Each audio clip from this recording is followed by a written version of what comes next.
Tumkaribishe Mama County aweze kuzungumza nasi. Mheshimiwa, karibu. Your Excellency, the President, Dr. William Samoei Ruto, the CS of Education, Ezekiel Mwashogu, the Governor, Johnson Sakaja, the MP of the area, Mwafrika, my fellow members of Parliament, the head teacher, the MCAs. Wananchi hamjambo? Hamjambo tena? Leo Rosambu mumefurahi? Raisi kukuja kwenyu ni kitu muhimu, si ndio? Sasa mumeona development itaanza, si ndio? Kitu ninataka kusema, munaniita mama taa. Hapa tutakuwa na mama chakula. Tutakuwa na mama chakula. Wawira, congratulations. Your program is commendable. Your Excellency, women can do so much.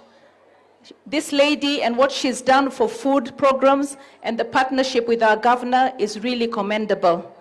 The governor promised kitchens, he promised food for our children, and he's doing it. Without partners, we can go with partners, we can go very far. In Mukuru, Ruben Center, we have a school that has only a primary school built by Christian brothers from Australia. They have 60 million shillings to build a secondary school. That money has been sitting in an account for over 10 years.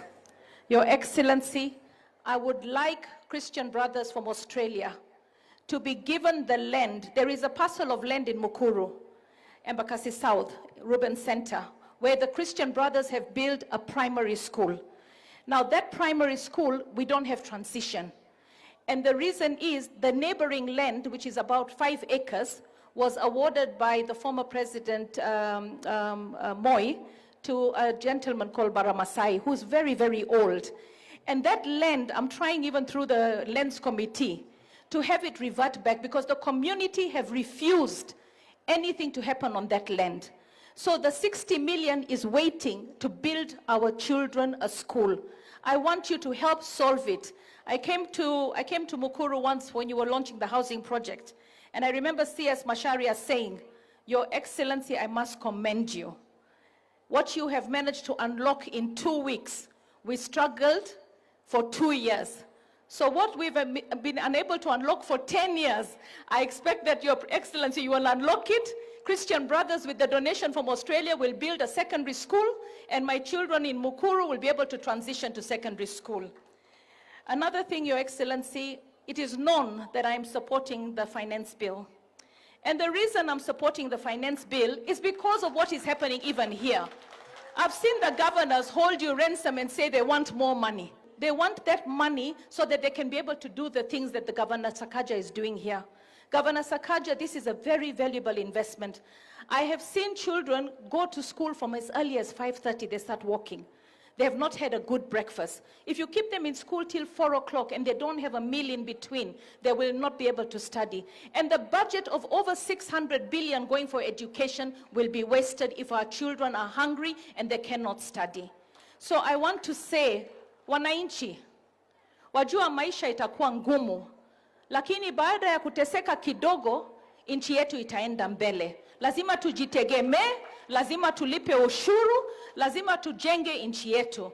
Ndio maana mimi ninapongeza serikali kutafuta hiyo pesa hata kama itakuwa ngumu, ili tuweze kutoka kwa deni, tuweze kujenga ile infrastructure ambao hatuna kwa hii nchi yetu.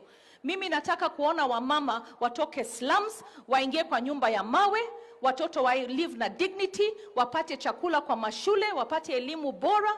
Watu ambao wako na kazi sahihi wasipoteze kazi yao, kwa sababu mtu ambao anafanya kazi kama daktari au nurse au mwalimu anawasaidia wale ambao hawana kazi. Na hii project, Wawira alisahau kusema, hii project ata-employ watu kama 3,000 directly kupika wa chakula. Hiyo ni kazi kwa vijana, kazi kwa wamama. Na indirectly, wale watu ambao watapanda mboga, watasupply briquettes, watasupply masahani, kila kitu, 15,000 jobs. Tujenge Kenya yetu. Asanteni sana. Sasa nipatie hiyo wakati ya kualika governor wetu Johnson Sakaja, kwa sababu hii ni project yake na serikali yetu. Asanteni sana.